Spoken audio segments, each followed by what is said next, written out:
les va? Muy buenas tardes. Bienvenidos a un nuevo programa y un nuevo capítulo del Especialista Responde.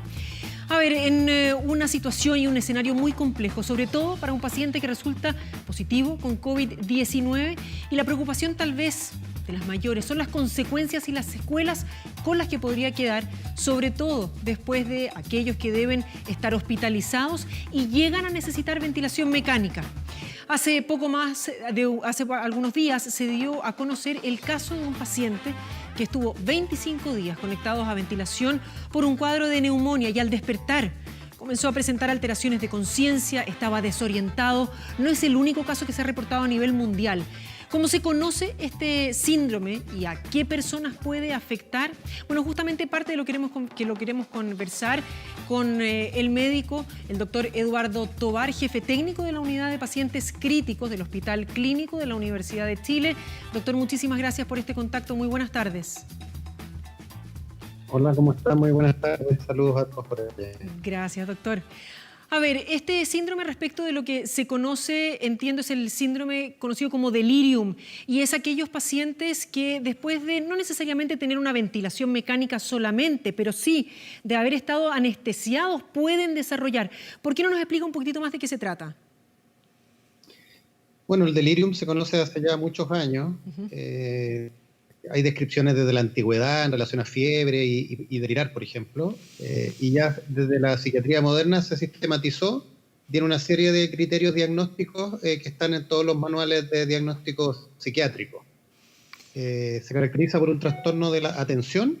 El paciente puede estar despierto, pero fluctúa en el nivel de conciencia a lo largo del día, y tiene episodios que puede estar efectivamente con una reducción del nivel de conciencia y en otros momentos puede estar incluso inquieto, con agitación. Esta condición es bastante frecuente en los adultos mayores, sobre todo que se hospitalizan, y en COVID en particular, lamentablemente estamos viendo que también es bien frecuente. Doctor, hasta lo que entiendo, y usted dice y describe parte de la sintomatología, que hay desorientación, que hay pacientes que están conscientes pero no necesariamente, pero entiendo que dentro del delirium propiamente hay dos tipos, uno que es hiperactivo y uno que es hipoactivo. ¿Por qué no nos describe aquello también? Y si hay alguna probabilidad mayor de aquellos que tengan uno u otro queden con secuelas. En general, el delirium siempre tiene el riesgo de generar algún tipo de daño a largo plazo, sobre todo cuando es prolongado y afecta a pacientes que ya tienen un grado de vulnerabilidad cerebral. Se describe tradicionalmente que los pacientes pueden quedar un escalón por debajo de cómo estaban cognitiva y funcionalmente antes de la hospitalización. Efectivamente existen formas, existe el mixto, existe el hipoactivo, que es como tranquilo, y el hiperactivo, que generalmente tiene episodios de agitación. El problema del hipoactivo, que habitualmente es el más frecuente, es que no se diagnostica en forma habitual, salvo que hagamos test estandarizados. Y los hospitales tenemos que hacer esfuerzos en montar instrumentos, capacitar a nuestro personal en realizar los test diagnósticos apropiados para hacer el diagnóstico, sobre todo de la forma hipoactiva, y de esa manera tratar de implementar medidas que mitiguen las complicaciones eventuales del desarrollo del delirio. Usted, doctor, hablaba de estos test que son necesarios realizar y capacitar al personal. ¿Cuáles son? A ver, si yo tengo un familiar en este minuto que está siendo hospitalizado, que necesita ventilación mecánica, y no necesariamente todo el mundo lo sabe, pero para poder relajar el cuerpo, para que pueda meterse entonces el tubo por la tráquea, se necesita anestesiar al paciente. ¿Por qué no nos explica un poquitito más y cuáles son entonces estas capacitaciones e instrumentos necesarios para evitar que se produzca el delirium? El delirium, como yo te mencionaba, existen ciertos criterios que tienen publicados los psiquiatras hace ya 30 años y se han ido actualizando, pero eso es un poco lento, porque que vaya el psiquiatra al hospital general a evaluar a estos pacientes evidentemente no va a dar capacidad para la frecuencia de este problema. Entonces se diseñaron desde el año 90 uno que se conoce como el CAM, que es un instrumento diagnóstico que pueden realizar distintos personales de salud, y en el mundo de cuidados intensivos se validó el CAM-IQ, que nuestro grupo después adaptó y validó al español de Chile. Es un instrumento bastante breve que se realiza en pacientes ventilados, que puede demorar 2 o 3 minutos y que evalúa los 4 criterios fundamentales del delirium, que son el curso oscilante de conciencia, que son una alteración del nivel de conciencia al momento de la evaluación, el trastorno de la atención y el pensamiento desorganizado. Lo que pasa en los pacientes críticos es que requieren, como tú mencionabas, en la fase que se intuban y se conectan a las máquinas, ponerle un tipo de analgésico, sedante, y estos fármacos en conjunto con la enfermedad aguda a veces pueden generar alteraciones del funcionamiento cerebral que no se hacen evidentes hasta que tenemos el paciente en la fase del despertar. Cuando ya está mejor, en este caso del COVID-19, cuando ya empieza a mejorar la función pulmonar, uno empieza a bajar los sedantes y ahí efectivamente se puede manifestar esta complicación. Doctor, ¿tiene alguna incidencia la cantidad de tiempo que haya tenido que estar el paciente con estos sedantes conectados a un ventilador? O incluso, entiendo también que cuando hemos hablado de la posición prono, cuando los ponen boca abajo a los pacientes para tratar de mejorar también la capacidad muscular, eso también implica que se deben suministrar ciertas drogas. Lo tradicional del prono es que los pacientes requieren sedación profunda, porque uno no tiene vigilado el tubo, está con la cara hacia abajo o discretamente lateralizada, y efectivamente esos pacientes se manejan en sedación profunda y a veces incluso con otro grupo de fármacos que llamamos bloqueantes neuromusculares. Así que efectivamente estos pacientes lamentablemente tienen ventilaciones mecánicas bien prolongadas, a veces superiores a las 10 o 14 días, lo que es bastante por sobre lo que manejamos habitualmente en cuidados intensivos, que son ventilaciones mecánicas en promedio de 5 o 6 días. Entonces, muchos días ventilados, con muchos días de sedantes y una enfermedad aguda intensamente inflamatoria, como es el COVID-19, ponen a estos pacientes en elevadísimo riesgo y probablemente esperamos que entre el 70 y el 80% de ellos desarrolle delirio. Ahora, entendiendo un poco más de qué se trata esto, doctor, y que el porcentaje es tan alto, volvamos a la sintomatología. De nuevo, aquellas personas que puedan tener a sus familiares en esta situación y puedan querer saber o estar un poco más informados respecto de lo que va a ocurrir después. Eso le agradecemos a nuestra directora que nos pone ahí las gráficas respecto de las principales síntomas que vamos a ver o cuáles son las reacciones que generalmente se van a ver cuando hablamos de delirium. El delirium se puede manifestar desde que el paciente consulta en los servicios de urgencia, en particular los adultos mayores. Se nota porque a veces la familia trae al adulto mayor porque está raro o está diferente, lo trae al servicio de urgencia y uno ahí puede hacer el diagnóstico de delirium. Eso puede ser por diferentes condiciones, en temporada no pandémica, a veces una infección urinaria o una neumonía o una infección de otro foco u otra patología. Algunos pacientes lo desarrollan al ingreso y otros lo desarrollan durante la hospitalización, porque efectivamente tienen este cuadro inflamatorio, porque a veces hay algunos fármacos que lo pueden gatillar, no solo sedantes, y porque lamentablemente en esta patología tenemos mucha deprivación sensorial. Hay que considerar que lo habitual es que los pacientes estén cada vez más acompañados de su familia y que no estemos todos nosotros los prestadores sanitarios disfrazados casi de astronautas para ir a atenderlo, digamos. Entonces el ambiente lamentablemente es prodeliriógeno en estas condiciones de pandemia. Claro que sí, resulta muy complejo y de hecho sabemos de varias iniciativas que se han llevado a cabo por distintos centros asistenciales en los cuales todo el personal se pone una fotografía, trata de mostrar de alguna u otra forma alguna señal que pueda llevar a que el paciente se sienta un poquitito más cómodo y acompañado y no, como usted decía, atendido casi por astronautas. Ahora bien, para aquellas familias o personas que se acerquen a un centro asistencial y que usted decía puedan tener una condición previa, ¿qué se debe informar al centro asistencial o a quienes vayan a atender a esta persona? Muchas veces sabemos que en condiciones extremas, entre el nerviosismo, entre la desesperación, entre la angustia, pueden pasarlo por alto. ¿Qué tan importante y fundamental es que se dé a conocer que este paciente podría haber tenido alguna de estas sintomatologías? Es importante darlo a conocer porque efectivamente permite enfocarse en el sistema nervioso. Estos pacientes, como suele ser muy llamativa la sintomatología respiratoria, a veces y con los sistemas de los servicios de urgencia muy saturados, con mucha consulta, pueden a veces manifestaciones neurológicas sutiles pasarse de largo y no enfocarse en la aparición de esta condición. Así que efectivamente llamar la atención sobre el cambio del estado neurológico, que el adulto mayor está diferente, es un aporte. Y de la misma forma, también entregar la mayor información posible respecto a lo que nosotros conocemos como factores predisponentes. El delirium es una mezcla entre factores predisponentes y factores gatillantes, y entre los factores predisponentes está el estado cognitivo, está el estado funcional, está si usa dispositivos sensoriales, lentes o audífonos, y por cierto la edad. Entonces, son algunos factores que pueden poner en riesgo al paciente, de mayor riesgo de desarrollar esta condición. Doctor, y cuando usted habla de las predisposiciones o los gatillantes, ¿es reversible o no necesariamente? En la mayor parte de los casos, afortunadamente, es reversible, sobre todo los pacientes más jóvenes que tienen más reserva cerebral y que de alguna manera logran echar mano a su sistema nervioso indemne previamente para superar esta condición. Sin embargo, es conocido, sobre todo en los adultos mayores y en aquellos que hacen un delirio más prolongado o más severo, que algunos de ellos pueden quedar un escalón por debajo. Hay estudios previo a COVID, pacientes seguidos hasta un año después de la hospitalización en unidades críticas, pueden tener un deterioro en su función cognitiva basal. Es un tema controversial porque evidentemente es posible que algunos de estos pacientes también tengan un grado leve de deterioro cognitivo previo que no sea reconocido.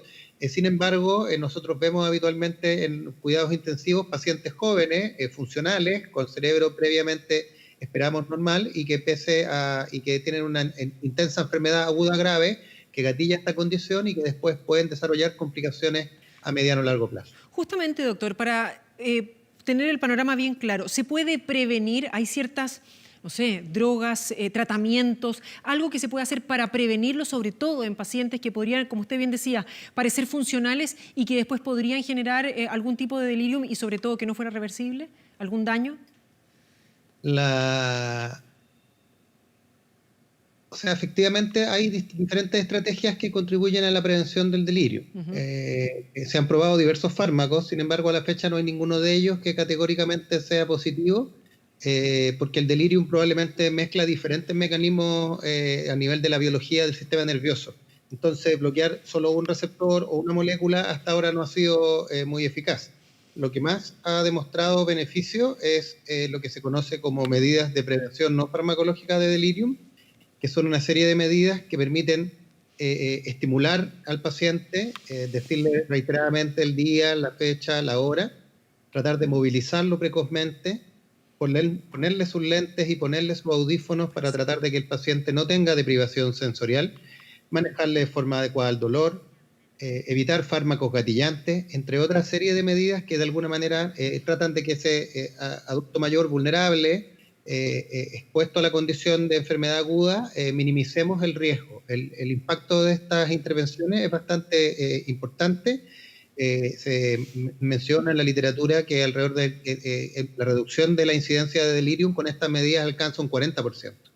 Ya, por lo menos casi 50% ahí. Doctor, tenemos preguntas por parte del público, por supuesto que desde ya estamos agradeciendo.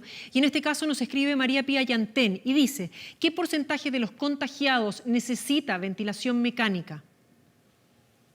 Lo que se conoce en la literatura y en general ha sido bastante parecido a lo que hemos visto en el mundo y en Chile, es que se decía el 3 y el 5% de los pacientes requieren ventilación mecánica.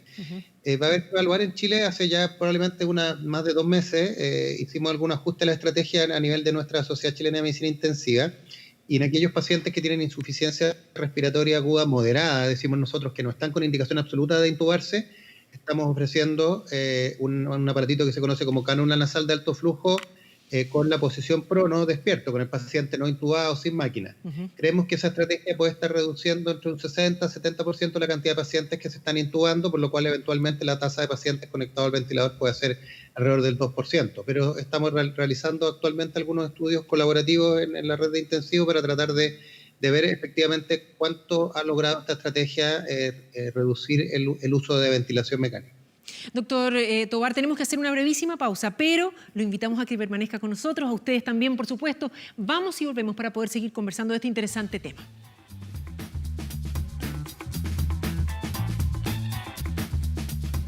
Ya estamos de vuelta en El Especialista Responde, en esta ocasión y en este episodio, hablando respecto de la ventilación mecánica, respecto de cuáles podrían ser las consecuencias y de las alteraciones neurológicas que pueden presentar pacientes después de esto que ya es conocido como el delirium. Está con nosotros el doctor Eduardo Tovar, quien gentilmente nos ha estado acompañando durante esta tarde. Y tenemos más preguntas, doctor, del público. A esta hora vamos de inmediato a ver cuáles son las principales consultas que, por supuesto, les vamos agradeciendo nos envíen a las distintas redes. Estamos hablando respecto de esta ventilación, este síndrome del delirium que nos presentaba y nos contaba más detalles el doctor Tovar. Y vamos de inmediato con la pregunta que dice, Jimmy Johnny, ¿la rehabilitación en qué consta después de ocupar este método? Se refiere, por supuesto, a la ventilación mecánica, doctor. Muy interesante pregunta. La Efectivamente, los pacientes críticos ventilados por la enfermedad aguda, por los sedantes, pueden desarrollar delirium, pero también otra serie de complicaciones que desarrollan la condición crítica. Pueden perder masa muscular, pueden reducir la cantidad del músculo que nos sirve para respirar, que es el diafragma, pueden desarrollar delirium y pueden desarrollar otra serie de complicaciones. Muchas de estas, pasada la enfermedad aguda, se pueden efectivamente rehabilitar. Y ahí es fundamental un equipo interprofesional con participación de kinesiólogos, terapeutas ocupacionales, fonoaudiólogos, entre otras profesiones. Por cierto, también hay que hacer un alcance a todos los temas de salud mental. Estos pacientes pueden hacer depresión, ansiedad, estrés postraumático y requieren, por cierto, soporte desde el punto de vista de salud mental. Así que efectivamente estas complicaciones post-UCI, entre las cuales el delirium es bastante llamativo y brilla lamentablemente por su importancia y por su frecuencia, se sistematizan y actualmente se conocen como el síndrome post-UCI.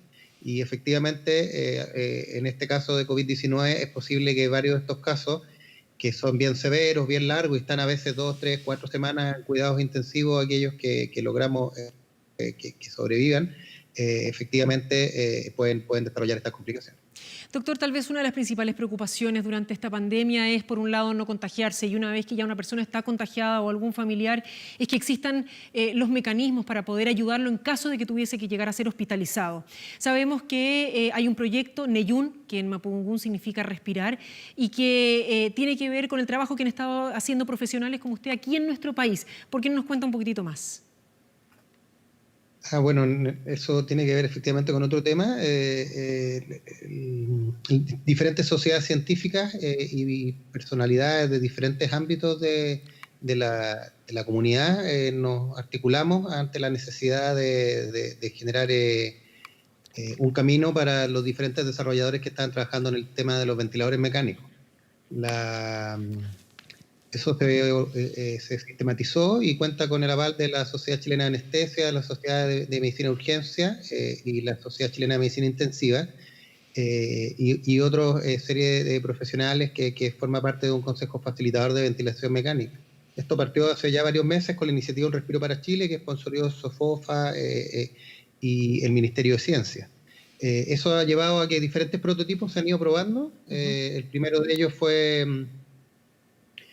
ellos tienen que vivir diferentes etapas. Primero tienen una etapa en un modelo de un laboratorio de bioingeniería en la Universidad de Valparaíso, posteriormente en un modelo de animales en la Universidad Católica y posteriormente nuestro equipo lo está probando en modelo humano en el Hospital Clínico Universidad de Chile. Efectivamente, nosotros ya hemos estado probando 2 prototipos. Primero el prototipo de UDECONCE con ASMAR y durante la semana previa el prototipo el ventilador mecánico prototipo Neyún de la empresa DTS que trabaja con Fuerza Aérea Chile. Las pruebas con Neyún todavía no han finalizado y lo que nosotros tenemos que hacer cuando finalicen esas pruebas es emitir un informe que se discute en el Consejo para ver cuáles son los pasos a seguir. Todos esperamos que alguno de estos prototipos logre tener efectivamente superar todas las pruebas de forma exitosa y estar disponible para su uso en seres humanos, pero hay que ser bien cautelosos porque efectivamente el desarrollo de dispositivos biomédicos tiene que estar primero pensando en la seguridad del paciente. Tenemos que testearlos de forma bastante prudente y rigurosa para que ellos efectivamente logran escalarse y usarse en forma ya más masiva, sea con la seguridad de que van a ocasionarle bien a nuestros pacientes y no ponerlos en un riesgo innecesario. Doctor, hasta ahora esa misma preocupación estaba muy determinada por la cantidad de ventiladores que hay disponibles en nuestro país. Hoy, bajo su conocimiento, ¿hay suficientes equipos para todas las personas cuando los balances en general a diario hablan de que todavía el stock es por demás suficiente respecto a aquellas personas que lo están necesitando? Siempre una difícil pregunta, porque depende efectivamente cuántos contagiados tengamos en la comunidad. En nuestro caso, nuestro equipo, yo soy intensivista, aquí el foco de las tareas actuales tienen que estar en tratar de reducir los casos. Y eso se hace buscando los casos en la comunidad, trazándolos, siguiéndolos, aislando a los contactos, de manera de reducir los casos graves, porque no va a haber sistema que resista si seguimos incrementando en forma muy significativa los casos.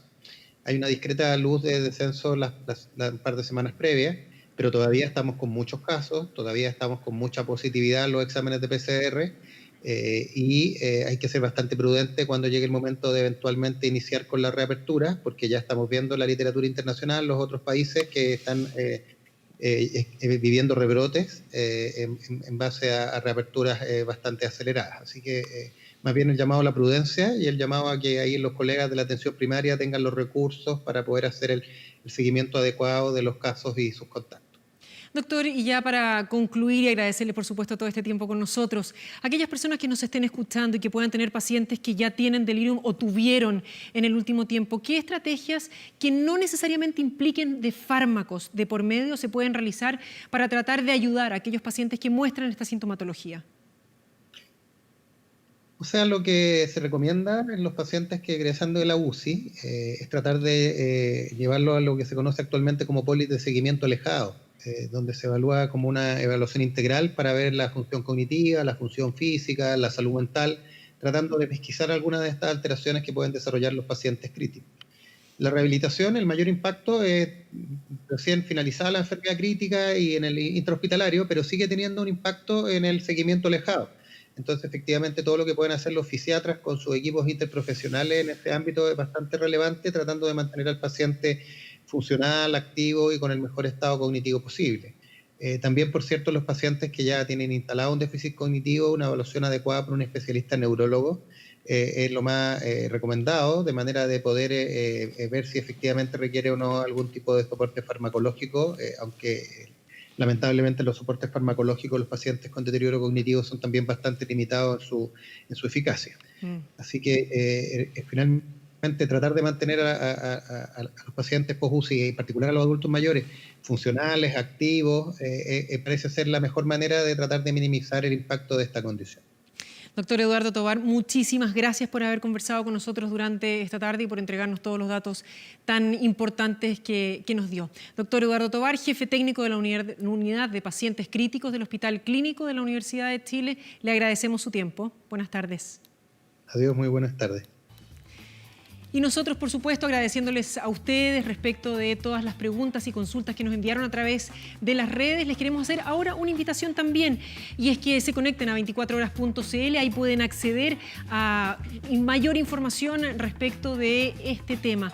Hay una nota completa con un gráfico de los pacientes hospitalizados en las unidades de cuidados intensivos por edades, las cifras de ventiladores mecánicos ocupados, lo que conversábamos recién con el doctor Tovar, disponibles aquí en nuestro país. Por supuesto que también este episodio del Especialista Responde va a estar disponible en 24horas.cl. Hasta aquí esta edición del programa. Que esté muy bien. Muchísimas gracias por acompañarnos. Que tenga buena tarde.